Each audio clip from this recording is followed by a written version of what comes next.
Now to switch up, as this was a short show. We weren't over here thinking about doing too much. We just had some topics to talk about.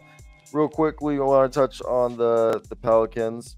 I can't believe we spent 15 minutes talking about the Portland Trailblazers. Yeah, I know. Oh, shout out Portland Trailblazers fans. You know, your team doesn't get enough love, so we're the ones that'll give it to you. So. All right, so the Pelicans fired, or moving on. I don't know if they fired, but Aaron Nelson, they're basically the chief medical person. They're restructuring their entire training staff, it looks like. Because over the last 4 seasons, they have finished 7th, 27th, 28th, and 7th, I believe it was, in games lost to injury. Okay, 7th in the league in games. You said 27th, 28th, and then 7th 2 years? I think 7th is bad.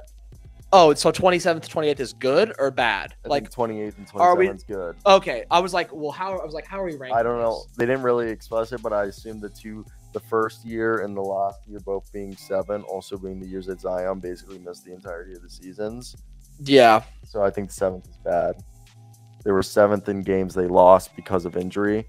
Yeah, which means so 7th most. Yeah, 7th most, and then they had 2 years of being the 28th and like 27th. Yeah. So, I mean, hopefully, and people don't realize player nutrition, player safety, player health is like so important and so critical. And way more injuries happen now than they ever did because players are covering way more space now than they ever have, and there's more cuts and more like sudden movements, which means is a huge factor. Yeah, the wear and tear on their bodies. Like 10 years by the time they get to the league already. There's a lot of reasons why NBA injuries and why load management is way more than it is now. And so when these dumb old idiots talk about how there shouldn't be any injuries because the game is less physical now, they're stupid because there is more injuries. There's a lot more non-contact injuries now because of the things that we just fucking said. But yeah, the Pelicans. Zion just can't stay on the floor.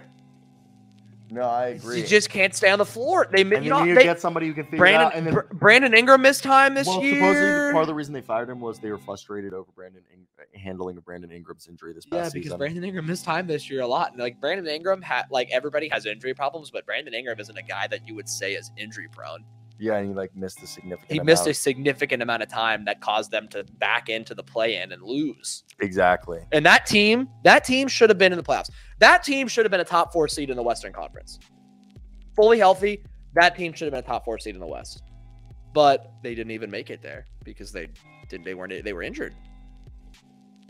And I think it just goes to show like people are realizing, hey, health is so critical, and it's not just the players, it's the guys that matter. That picture is pretty funny. Yeah, I think this who's the guy with the eyes around him? Troy Weaver.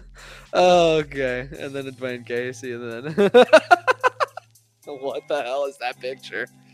But yeah, Pelicans needed to shake up. It's clearly something was going on in the back room. With the back room staff. Yeah, because like, dude, they had so many guys that get injured. They were doing something wrong. No, 100%. They were doing something wrong. I don't know what it was, but hopefully this is what fixes it. I would hope so, yeah.